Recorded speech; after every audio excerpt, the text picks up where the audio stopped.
अस्सलाम वालेकुम प्यारे बच्चों, कैसे हैं आप सब खैर आफियत से हैं। प्यारे बच्चों, हम चैप्टर 8 क्लास 9 फिजिक्स का पढ़ रहे हैं और आज के इस लेक्चर के अंदर हम लोग पढ़ेंगे थर्मल एक्सपेंशन के बारे में। बहुत इंपॉर्टेंट टॉपिक है। बड़े इसके कॉन्सिक्वेंसेस होते हैं हमारी डेली लाइफ के ऊपर। आप जानते हैं कि जो रेलवे ट्रैक्स होते हैं बच्चों, उनके दरमियान में गैप छोड़ा जाता है। एक जो रेल की पटरी होती है, जो एक लाइन चल रही होती है, कभी आप उसको गौर से देखें ना तो ऐसा नहीं होता कि उस एक लाइन के अंदर जो रेलवे ट्रैक्स हैं वो सारे के सारे ऐसे कंटिन्यूस फॉर्म में चल रहे हों, बल्कि उनमें कुछ ना कुछ गैप दिया जाता है। एक जो रेल का ट्रैक होगा, अगर उसको मान लो उसकी एक जो लाइन है हमने बिछाई हुई है, तो अगली लाइन थोड़े से गैप में छोड़ के बिछाई जाएगी, ठीक है। उसके बाद फिर अगली आएगी, तो बीच में गैप छोड़ा जाता है। ऐसा थर्मल एक्सपेंशन की वजह से किया जाता है, ठीक है। क्योंकि अगर हम ऐसा नहीं करेंगे तो ये जो रेलवे ट्रैक्स होंगे गर्मियों और सर्दियों के अंदर हीट की वजह से और कूलिंग की वजह से ये बक्कल्ड अप हो जाएंगे, ये डी शेप हो जाएंगे, ये टेढ़े मेढ़े हो जाएंगे, ठीक है। उससे एक्सीडेंट वगैरह हो सकता है, ठीक है। तो ये थर्मल एक्सपेंशन बड़ी इंपॉर्टेंट होती है। काफी जगहों पे हमें इसकी एप्लीकेशंस मिलती हैं, तो समझते हैं कि थर्मल एक्सपेंशन है क्या। चलो आज थर्मल एक्सपेंशन का एक टॉपिक है और साथ में दूसरा लीनियर थर्मल एक्सपेंशन का टॉपिक है। तो पहले हम इसको समझते हैं। यहाँ से शॉर्ट क्वेश्चन एक्सपेक्टेड है, पेज नंबर 193 पे शॉर्ट क्वेश्चन के लिहाज से इंपॉर्टेंट है। ये देखो, यहाँ से सवाल आ सकता है कि थर्मल एक्सपेंशन है क्या। लॉजिकली भी यही आता है कि थर्मल एक्सपेंशन होती क्या है। तो बेटा हम देखते हैं कि आमतौर पे जब हम सब्सटेंसेस को, चाहे वो सॉलिड फॉर्म में है, लिक्विड फॉर्म में है या गैसियस फॉर्म में है, हीट अप करते हैं तो एक्सपेंड करते हैं, और जब ठंडा करते हैं तो वो कॉन्ट्रैक्ट करते हैं, सुकड़ जाते हैं। ऐसे ही होता है। तो इसी चीज को हम थर्मल एक्सपेंशन बोलते हैं। आप बुक में इसकी कोई प्रॉपर डेफिनेशन नहीं लिखी हुई, लेकिन हमने आपके लिए ढूंढी है डेफिनेशन अच्छी सी। तो ये देखिए, हमने आपकी डेफिनेशन बताई है कि टेंडेंसी ऑफ मैटर आपका सॉलिड, लिक्विड, गैस किसी भी फॉर्म में हो सकता है। मैटर की ये प्रॉपर्टी है, उसकी टेंडेंसी कि वो चेंज कर ले अपनी शेप को, अपने वॉल्यूम को और अपने एरिया को। किस वजह से? जब हम उसको हीट अप करें, उसका टेम्परेचर चेंज करें, बढ़ाएं या कम करें। हीट अप भी कर सकते हैं और कूल डाउन भी कर सकते हैं, दोनों काम हो सकते हैं, ठीक है। टेम्परेचर बढ़ा भी सकते हैं और कम भी कर सकते हैं। चेंज में तो दोनों चीजें आ जाएंगी ना, इंक्रीज कर रहे हैं टेम्परेचर को या डिक्रीज कर रहे हैं, ठीक है। इसको बोलते हैं थर्मल एक्सपेंशन। फिर देखो, थर्मल एक्सपेंशन अब होती क्यों है। ऑब्वियसली एक लॉजिकल सवाल ये बनेगा कि सर अच्छा ठीक है, पर ये होती क्यों है, किस वजह से होता है थर्मल एक्सपेंशन। तो इसकी जो फिजिक्स है उसको समझते हैं। देखो, जब हम टेम्परेचर को इंक्रीज करते हैं, हमने इवेपोरेशन के लास्ट चैप्टर में टॉपिक में पढ़ा था, हमने लास्ट लेक्चर आपको दिया था, उसमें हमने ये पढ़ रखा है कि जो टेम्परेचर होता है वो काइनेटिक एनर्जी के साथ जुड़ा हुआ होता है। टेम्परेचर के बढ़ने से काइनेटिक एनर्जी बढ़ जाती है, क्योंकि दोनों का डायरेक्ट रिलेशन होता है ना। तो जब हम टेम्परेचर इंक्रीज कर रहे होते हैं, देखो थर्मल एक्सपेंशन में हमें ऑब्वियसली टेम्परेचर को इंक्रीज करना पड़ेगा। तो जब हम टेम्परेचर को इंक्रीज करते हैं तो क्या होता है, जो मॉलिक्यूल्स होते हैं हमारे सब्सटेंस के, मान लो सॉलिड का एक रोड है आपके पास, ठीक है, या कोई सॉलिड की बॉल है, तो उसके अंदर जो मॉलिक्यूल्स हैं उनकी एनर्जी बढ़ना शुरू हो जाएगी। टेम्परेचर इंक्रीज करने का मतलब क्या है, हम हीट एनर्जी दे रहे हैं, और जब ये हीट एनर्जी उस सब्सटेंस के मॉलिक्यूल्स को मिलेगी तो क्या होगा, उनकी एनर्जी बढ़ना शुरू हो जाएगी, and they would start moving much faster than earlier, ठीक है। तो उनकी काइनेटिक एनर्जी बढ़ जाएगी। काइनेटिक एनर्जी बढ़ेगी तो they will start vibrating with larger amplitudes. तो जरा और से देखो, मान लो पहले हमारे पास ये एक मॉलिक्यूल है मान लो, और ये हल्का हल्का ऐसे ऐसे करके वाइब्रेट कर रहा था। तो जैसे हमने टेम्परेचर इंक्रीज किया, इसको एनर्जी मिली, अब क्या करेगा, ये कुछ ऐसे ऐसे करके वाइब्रेट करना शुरू कर देगा। क्या हो रहा है, इसका एम्पलीट्यूड ऑफ वाइब्रेशन बढ़ गया। पहले ये ऐसे ऐसे वाइब्रेट कर रहा था, कम, ये जो मेन पॉइंट है, मेन पोजीशन है, उससे जरा कम कम दूर जा रहा था। जैसे ही हमने टेम्परेचर इंक्रीज किया, अब ये ज्यादा दूर जा रहा है, इसको क्या बोलेंगे, एम्पलीट्यूड ऑफ वाइब्रेशन बढ़ गया। तो ये कुछ हुआ, टेम्परेचर के बढ़ने से ये चेंज हो गया, बढ़ गया।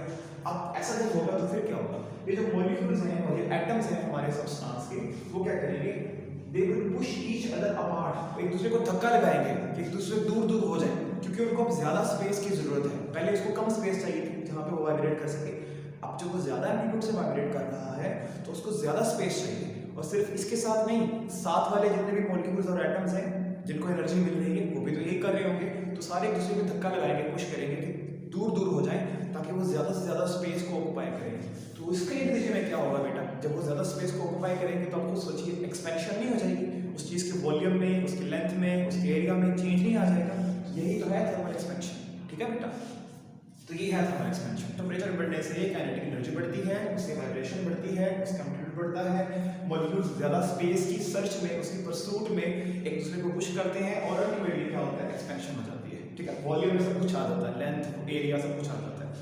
ओके, ये था छोटा सा टॉपिक। अब आते हैं main topic linear thermal expansion, ये बोर्ड में लोगों के लिए बहुत इंपॉर्टेंट टॉपिक है इस चैप्टर का।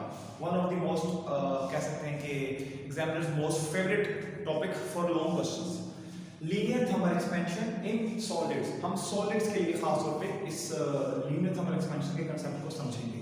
देखो लीनियर थर्मल एक्सपेंशन का मतलब क्या है, लेंथ में चेंज आ जाना, लेंथ में या हाइट में या विड्थ में, मतलब किसी एक डायमेंशन में जो चेंज आता है हीट करने से, टेम्परेचर बढ़ाने से जो चेंज आता है उसको बोलेंगे लीनियर थर्मल एक्सपेंशन। और ये हम खास सॉलिड्स के लिए पढ़ने लगे हैं, ठीक है। तो ये इसकी कुछ हेडिंग्स हैं, 1, 2 और ये 3 हेडिंग्स बननी है इसकी।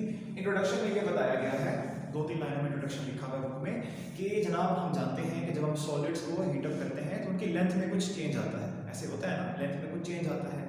ये देखिए, इसको समझाने के लिए हमने डेरिवेशन ऑफ रिलेशन की हेडिंग दी है। हम इसको मैथमेटिकल आपको समझाने की कोशिश करेंगे और आपको एक फार्मूला भी बताएंगे जिससे आप लीनियर थर्मल एक्सपेंशन कितनी हुई, कितनी लेंथ में चेंज आई टेम्परेचर को इंक्रीज करने से, हीटअप करने से, उसको आप निकाल भी पाओगे कि भाई पहले लेंथ इतनी थी, अब जब हमने हीटअप किया, टेम्परेचर को इंक्रीज किया तो फिर उससे लेंथ में इतना चेंज आ गया, तो जो नई लेंथ है वो इतनी होगी। तो उसके लिए हम एक फार्मूला भी बनाएंगे, ठीक है। तो देखो, ये मान लो हमारे पास एक सॉलिड का रोड है, ये रोड है, ये इसकी इनिशियल लेंथ है L0, ठीक है। और उस वक्त जो टेम्परेचर है, जहाँ ये लेंथ L0 है वो T0, ये इनिशियल टेम्परेचर और ये इनिशियल लेंथ। अब हमने क्या किया, हमने इसको हीटअप कर दिया। जब हम इसको हीटअप करेंगे तो इसकी लेंथ में कुछ चेंज आ जाएगा, इसी को बोलते हैं लीनियर थर्मल एक्सपेंशन, लेंथ में चेंज आना टेम्परेचर में चेंज आने की वजह से। तो बेटा इसकी लेंथ में ये चेंज आ गया, आप देखिए कितना चेंज आया। तो देखो बेटा, ये देखो, अगर यहाँ से एक लाइन ड्रॉ करें नीचे और यहाँ से भी एक लाइन ड्रॉ करें तो ये देखो बेटा, ये इतना चेंज आया। This much is the change in length of this solid road. इसको कैसे लिखेंगे, इसको लिखेंगे हम लोग डेल्टा एल। हम ये यंग्स मॉडुलस हुक्स लॉ के अंदर इस चीज को पढ़ चुके हैं कि लेंथ में चेंज को डेल्टा एल से रिप्रेजेंट करते हैं। तो ये है डेल्टा एल, मतलब लेंथ में कितना चेंज आया, ओके। और ये क्यों आया, क्योंकि हमने टेम्परेचर को चेंज किया। ये नया टेम्परेचर है, ये इनिशियल टेम्परेचर था, now this is a new temperature और फाइनल टेम्परेचर जो कि हीटअप करने के बाद मिला है। और ये क्या है, एल। ये जो नई लेंथ आई हमारे पास, इनिशियल जो लेंथ थी वो ये थी, अब ये फाइनल लेंथ आई टेम्परेचर देने से, हीटअप करने से जो नई लेंथ बन गई वो एल है। और ये कितनी है, ये देखो बेटा इतनी है, ये सारी हमारे पास एल है, ठीक है। इनिशियल लेंथ इतनी है, ठीक है, और फाइनल लेंथ जो है वो हमारे पास, ठीक है, जिसको हम एल से रिप्रेजेंट कर रहे हैं वो इतनी है। इनिशियल इतनी है, फाइनल इतनी है, तो कितना चेंज आया, इतना चेंज आया, तो हमने डेल्टा एल से रिप्रेजेंट कर दिया, ठीक है। इसको भी हम थोड़ा इसी में शो कर देते हैं ताकि थोड़ा सा अच्छा लगे देखने में, ओके। अच्छा, अब देखो हम यहाँ से कुछ वेरिएबल्स को डिफाइन कर रहे हैं। इंक्रीज इन लेंथ, लेंथ में कितना चेंज आया ड्यू टू थर्मल एक्सपेंशन, इसको कैसे रिप्रेजेंट करेंगे, उसको रिप्रेजेंट करेंगे डेल्टा एल से, this one, change in length और इंक्रीज इन लेंथ। और हम जानते हैं ये किसके बराबर है, ये बराबर है जो फाइनल लेंथ है माइनस इनिशियल लेंथ। तो final length is L minus initial length is L naught, ठीक है। आप इस फाइनल लेंथ को न्यू लेंथ भी बोल सकते हैं, न्यू लेंथ, ठीक है। ये length which is obtained as a result of thermal expansion, okay. दूसरा है इंक्रीज इन टेम्परेचर, टेम्परेचर में कितना चेंज हुआ, यह है जब थर्मल एक्सपेंशन होगी तो टेम्परेचर भी तो राइज करेगा। तो टेम्परेचर पहले T नॉट था, बाद में T हो गया, तो डेल्टा T शो करेगा टेम्परेचर में चेंज को, और ये बराबर होगा final temperature minus initial temperature, new temperature minus पहले वाला टेम्परेचर, ठीक है। इसको फाइनल बोल दो, न्यू बोल दो, दोनों ठीक है। तो ये आ गया हमारे पास। अब देखो, अब हम एक मैथमेटिकल रिलेशनशिप डिफाइन बनाने जा रहे हैं linear thermal expansion for solids का। उसमें हम ये करेंगे, देखो एक चीज ऑब्जर्व करो, अगर हमारे पास एक सॉलिड रोड हो, आप उसको हीटअप करोगे, अगर उसकी लेंथ पहले ही ज्यादा है तो जब तुम उसको हीटअप करोगे तो उसकी लेंथ में भी चेंज जो आएगा वो ज्यादा ही आएगा। अगर लेंथ पहले कम है तो जो लेंथ में चेंज आएगा अपॉन थर्मल एक्सपेंशन वो भी कम आएगा, पहली बात। दूसरी एक और ऑब्जर्वेशन तुम देखोगे, जितना तुम टेम्परेचर को ज्यादा चेंज करोगे उतना लेंथ में चेंज भी ज्यादा आएगा, ठीक है। इन दोनों बातों को हम एक जगह पे इकट्ठा करते हैं और कैसे लिखेंगे, ऐसे लिखेंगे, देखो कि change in length would be more if initial length is more. ये शुरू में अगर बड़ा होगा तो उसमें चेंज भी काफी ज्यादा आएगा, ठीक है। और अगर ये रोड शुरू में इसकी लेंथ कम होगी तो उसमें चेंज भी कम आएगा। तो ये मतलब है इस पूरी चीज का। और अगर हम साथ में डेल्टा टी भी जोड़ दें तो इसका मतलब ये होगा कि टेम्परेचर को चेंज करने से भी डेल्टा एल पे ज्यादा चेंज आएगा। अगर टेम्परेचर में चेंज ज्यादा होगा डेल्टा एल बड़ा होगा, टेम्परेचर में चेंज कम आएगा डेल्टा एल भी कम होगा, मतलब लेंथ में भी कम चेंज आएगा, तो ये हमने बात ऑब्जर्वेशन से सीखी, उसको मैं यहाँ लिख दिया। अब देखो अगर हम इस साइन को रिमूव करें, ये बीच में जो प्रोपोर्शनैलिटी का साइन है तो इक्वल का साइन आ जाएगा, है ना, ये जानते हो तुम लोग, इक्वल का साइन आता है प्रोपोर्शनैलिटी को हटाते हैं तो, और साथ में क्या आएगा, साथ में कांस्टेंट आएगा, और वो कांस्टेंट क्या है, इसको कंफ्यूज ना करना इसके साथ, उस कांस्टेंट को बोलते हैं हम लोग coefficient of linear thermal expansion, ठीक है। तो देखिए इसका सिंबल क्या है, ये देखिए ऐसे है कुछ, ये ऐसे ये अल्फा ए टाइप सिंबल है इसका, ठीक है। तो ऐसे ही है ये, लेकिन ये कांस्टेंट है और ये प्रोपोर्शनलिटी का साइन है, तो दोनों में फर्क है, ठीक है। साथ में एल नॉट डेल्टा टी और यहाँ पे डेल्टा एल। अब ये क्या है बेटा हमारे पास, ये है हमारे पास जो नई लेंथ आ गई है उसको मालूम करने का रिलेशन, ठीक है। एक्सपेंशन की वजह से जो लेंथ चेंज हुई, सॉरी जो लेंथ चेंज हुई उसको निकालने का ये रिलेशन है हमारे पास। अगर हम लीनियर थर्मल एक्सपेंशन जानते हैं, coefficient of linear thermal expansion यानी अल्फा जानते हैं उस सब्सटेंस का जिसको हम हीट अप कर रहे हैं, और हमें उसकी ओरिजिनल लेंथ पता है, और हमें ये पता है कि जब हमने इसको हीट अप किया तो उसके टेम्परेचर में कितना चेंज आया, तो हम इन तमाम बातों से उसकी लेंथ में जो टोटल चेंज है उसको मालूम कर सकते हैं। ये हमारे पास एक फार्मूला बन गया चेंज इन लेंथ का, ठीक है। अब एक और चीज देखो, हमने ये पढ़ रखा है कि जो डेल्टा एल होता है ये एल माइनस एल नॉट के बराबर भी होता है, तो हम क्या करेंगे, हम इस चीज को यूं भी लिख सकते हैं एल माइनस एल नॉट, इसकी जगह पे एल माइनस एल नॉट, और आगे क्या है alpha L naught delta T, ठीक है। और अगर हम चाहें तो इस माइनस एल नॉट को उठा के उधर लेके जा सकते हैं और ये इसके साथ मिलकर कॉमन आ जाएगा, तो ये हो जाएगा L equals to L naught plus alpha L naught delta T, ठीक है। अब अगर हम एल नॉट को कॉमन ले लें तो ये क्या बनेगा 1 plus alpha into delta T, ठीक है। ये क्या बन गया हमारे पास, ये हमारे पास एल का फॉर्मूला आ गया। एल हमने क्या डिफाइन किया था, हमने कहा था एल जो है ना ये वो लेंथ है जो थर्मल एक्सपेंशन के बाद बन गई है।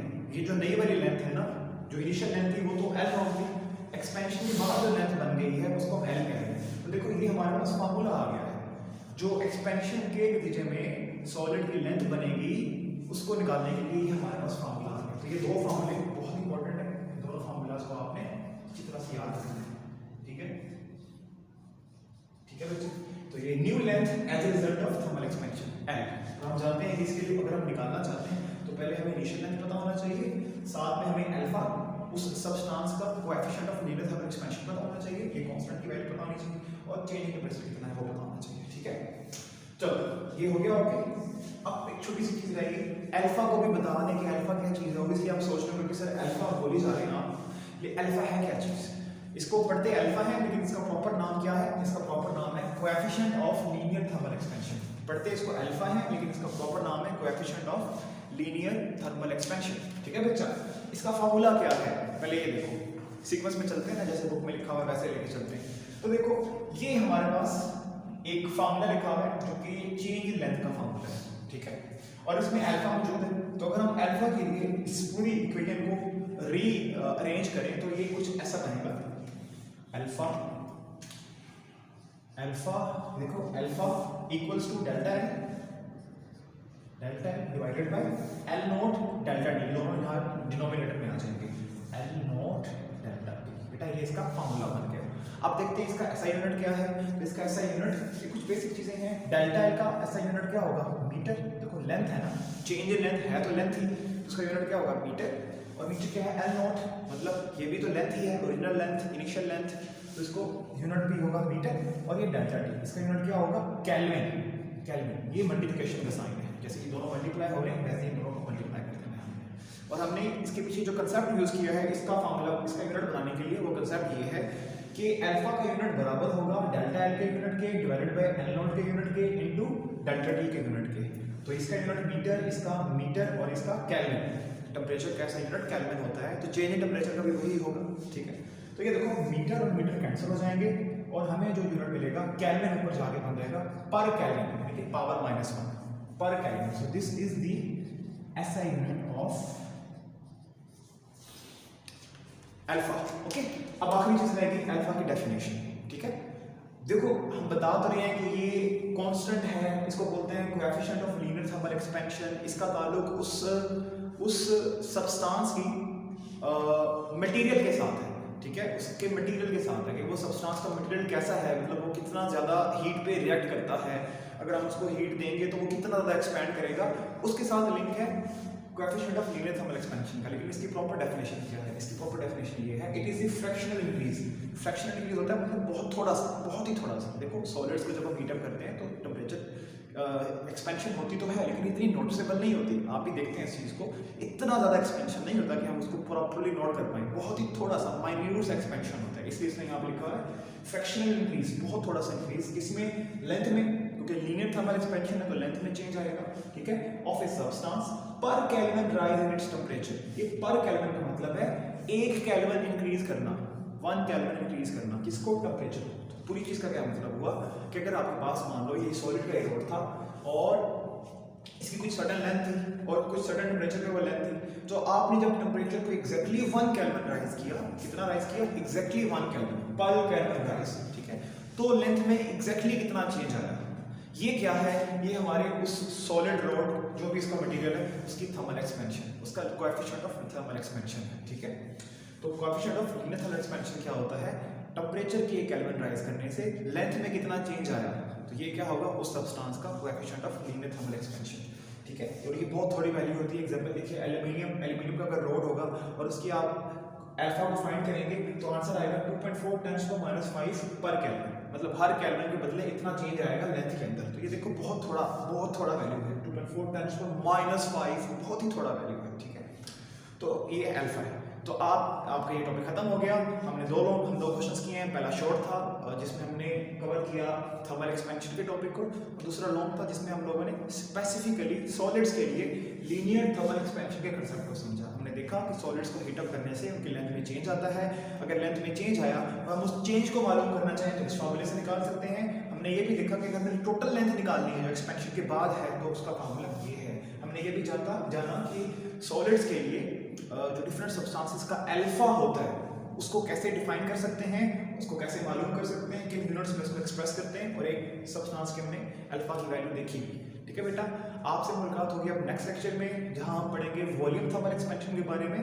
तो तब तक अपना ख्याल रखिए और पढ़ते रहिए। अल्लाह हाफिज़।